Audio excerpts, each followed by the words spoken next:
গোপন সূত্রে খবর পেয়ে নকল বিলিতি মদের কারখানায় হানা দেয় পুলিশ। উদ্ধার বিপুল পরিমাণ নকল মদ ও মদ তৈরির সরঞ্জাম। ঘটনায় 4 জন মহিলা সহ 9 জনকে গ্রেপ্তার করে পুরুলিয়ার নিতুড়িয়া থানার পুলিশ। ঘটনাস্থল থেকে উদ্ধার করা হয়েছে এক নাবালিকাকে।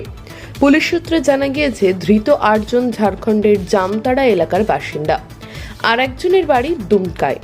উদ্ধার হওয়া নাবালিকাকে শিশু সুরক্ষা কমিটির মাধ্যমে বুধবার সরকারি হোমে পাঠানো হয় বলে পুলিশ সূত্রে জানা গিয়েছে। এদিনই ধৃতদের রঘুনাথপুর মহকুমা আদালতে তোলা হলে 4 মহিলাকে 14 দিনের জেল হেফাজত ও 5 জনকে পুলিশ হেফাজতের নির্দেশ দেন বিচারক। পুলিশি হেফাজতে থাকা ধৃতদের নাম কলেশ্বর হেমব্রম, সঞ্জিত মুর্মু, রবীন্দ্রনাথ হেমব্রম, বদিলাল মুর্মু এবং শিব ঠাকুর মুর্মু। এই ঘটনার সঙ্গে আরও কেউ জড়িত আছে কিনা তা তদন্ত শুরু করেছে পুলিশ। চলছে জিজ্ঞাসাবাদও। মঙ্গলবার বিকেলে নিতুড়িয়া থানার পুলিশ গোপন সূত্রে জানতে পারে, সরবরি গ্রামের অদূরে পঞ্চায়েত সড়কের ধারে একটি গোডাউনে মদের কারবার চলছে। রঘুনাথপুর মহকুমা পুলিশ আধিকারিক রোহিত শেখের নেতৃত্বে বিশাল পুলিশ বাহিনী ঘটনাস্থলে পৌঁছায়। তারা দেখে উঁচু পাঁচিল ঘেরা ওই গোডাউনের এক পাশে শতাধিক প্লাস্টিকের ড্রাম রাখা আছে। এছাড়াও সেখানেই রাখা রয়েছে মদের বোতল ও লেবেল। আনুমানিক 75,000 বোতল নকল মদ বাজেয়াপ্ত করা হয়েছে।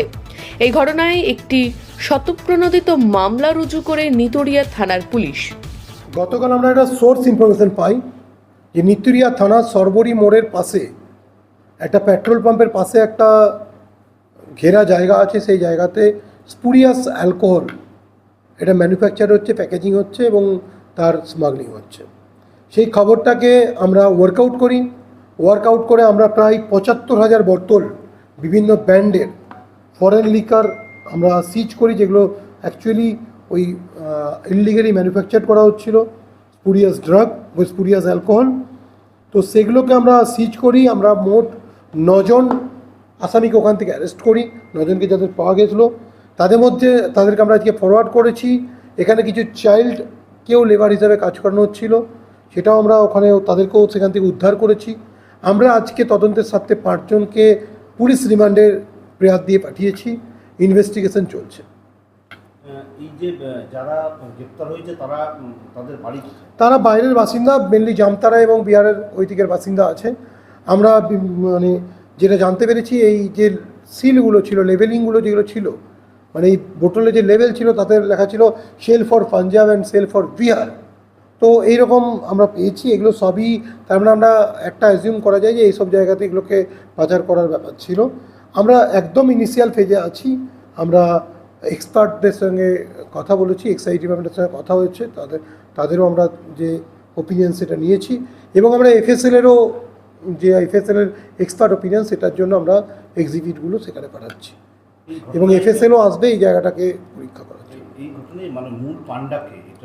আমি আবার বললাম, আমরা ইনভেস্টিগেশনের একদম ইনিশিয়াল ফেজে আছি। আমরা যে সিজারটা করেছি, অ্যারেস্টগুলো করেছি, আমরা যাদের অ্যারেস্ট করেছি তাদেরকে রিমান্ডে নিচ্ছি। আমরা পরবর্তীকালে এর পেছনে যদি যারা আছে তাদেরকেও আমরা আইডেন্টিফাই করবো এবং তাদেরকেও আইনের আওতায় নিয়ে আসবো। সেটা তো আমাদেরকে ভেরিফাই করে বলতে হবে, তবে কিছুদিন ধরে চলছিল, তার প্রমাণ আমরা পেয়েছি।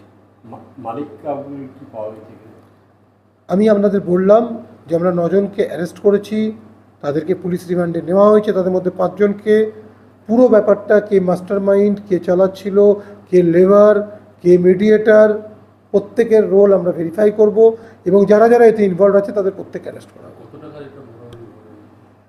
দেখুন, এই যে টাকার ব্যাপারটা, এরা তো পুরোটাই এরা নিজেদের মতো দাম লিখে রেখেছে মার্কেট প্রাইস অনুযায়ী, কিন্তু মার্কেট প্রাইসে যে জিনিসটার মূল্য দেওয়া আছে সেটা তো এই জিনিসটা তো সেটা নয়।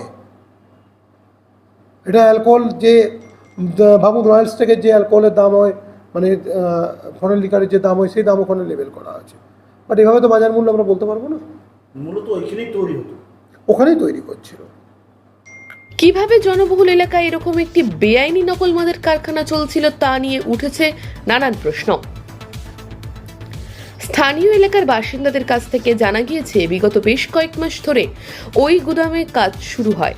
অনেকেরই আনাগোনা থাকতো ওই কারখানায়। প্রতিদিন ছোট বড় গাড়িতে মালপত্র ওঠানামা করত। তবে বেশিরভাগ কাজ রাতে হওয়ার কারণে বিষয়টি বুঝতেই পারেনি এলাকার মানুষজন। জমিটি নাকি স্থানীয় তৃণমূল নেত্রীর স্বামী তথা তৃণমূলের প্রাক্তন বিধায়ক পূর্ণচন্দ্র বাউরির। এমন অভিযোগের আঙুল তুলেছে বিজেপি। এই ঘটনার প্রেক্ষিতে বিজেপি নেতা দিলীপ ঘোষ সামাজিক মাধ্যমে একটি পোস্ট করেন। তবে এ বিষয়ে কোনো প্রতিক্রিয়া পাওয়া যায়নি তৃণমূলের প্রাক্তন বিধায়ক পূর্ণচন্দ্র বাউরির কাছ থেকে।